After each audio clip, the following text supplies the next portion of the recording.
The vast steppe was a harsh cradle. Young Temujin knew its cruelty early. His father, Yasuge, was a minor Khan. He led a small, proud clan, but pride was a fragile shield here. Enemies lurked beyond every hill. Life was a constant brutal struggle. Yasuge sought a wife for his son. He found Borte, a girl of good family. Temujin was left with her people. Then disaster struck with sudden venom. Yasuge met Tatars, ancient family foes.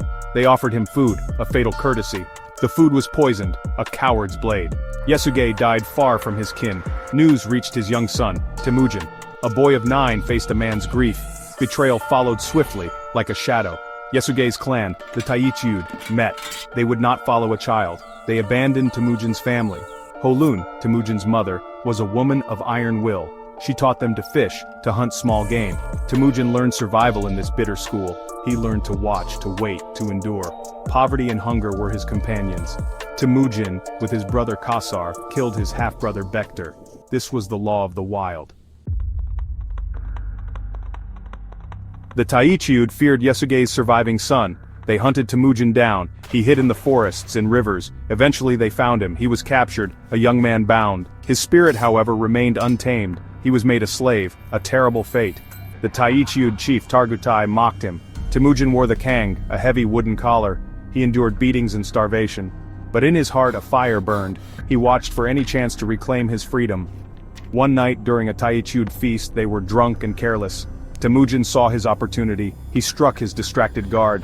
He fled, still wearing the kang. He plunged into a river, hid among the reeds. Death was preferable to this slavery. His will to live was immense. A man named Sorgan Shira found him. Sorgan Shira pitied the fugitive. He hid Temujin in a cart of wool, broke the kang, and gave him food and a horse. This act of kindness was rare.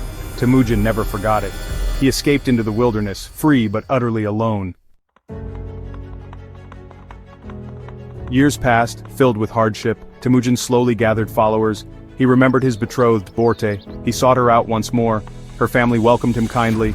They honored the old promise. Temujin and Borte were married. She brought a valuable dowry, a sable coat.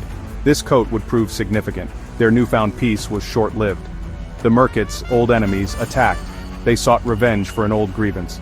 Yasuge had stolen Holun from a Merkit. The Merkits stole Borte in return. Temujin was devastated, enraged. He needed powerful allies. He remembered his father's Anda, Togrul, Khan of the Kirat tribe. He also sought out Jamuka, his childhood friend, now a leader.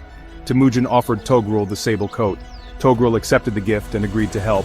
Jamuka also pledged his warriors. Together, they formed a mighty army. They attacked the Merkit camp. The battle was fierce and bloody. Temujin found Borte, alive and safe. Their reunion was a moment of joy. Borte was pregnant when rescued. The child Yoki was born soon after. The rescue of Borte solidified alliances and showed Temujin's resolve. Fiercely for him. The path to unity was paved with blood. Temujin faced many rival tribes. The Tatars, his father's murderers, the Taichiuds, his former captors, the powerful Naimans in the west, the Merkits who had stolen Borte. Each victory brought him more followers. Each victory brought him closer to his goal. He fought with cunning and ferocity. He learned from every encounter. His relationship with Jamuka soured. They were once sworn brothers, Andas. But their differing views on leadership clashed. Jamuka represented the old aristocracy, Temujin the new way of merit. They became bitter rivals, then enemies. Several battles were fought between them. Temujin eventually defeated Jamuka. Jamuka's own men betrayed him. Temujin, though saddened, had him executed, an honorable death without shedding blood. Temujin's power grew immense. He systematically defeated or absorbed all tribes. By 1206, the steppes were united. A great assembly, a Kurultai was called. Temujin was proclaimed the supreme ruler, Genghis Khan. The Mongol nation was born, ready to shake the world. Genghis Khan was a military genius. He reorganized his army completely. He used a decimal system, units of 10, 100, 1,000, and 10,000. This made command and control efficient. Discipline was absolute, training rigorous. His warriors were masters of the horse. They could shoot arrows with deadly accuracy, even while riding at full gallop. His tactics were revolutionary. He favored fast, mobile cavalry attacks. Feigned retreats lured enemies into traps. He used spies and gathered intelligence. Psychological warfare was a key weapon. He spread terror to break enemy will. Cities that resisted faced utter destruction. Those that surrendered peacefully were often spared. He learned siege warfare from conquered engineers, adopting new technologies quickly. His army became an unstoppable force. His first major target was the Western Xia, a Tangut kingdom south of Mongolia. After several campaigns they submitted. Then came the Khwarezmian Empire. Genghis Khan initially sought trade. He sent a caravan to the city of Otrar. The governor of Otrar seized the goods and executed the Mongol merchants and envoys. This was a grave insult. The Mongol response was devastating. Genghis Khan led a massive invasion, and the Khwarezmian Empire crumbled before the Mongol storm.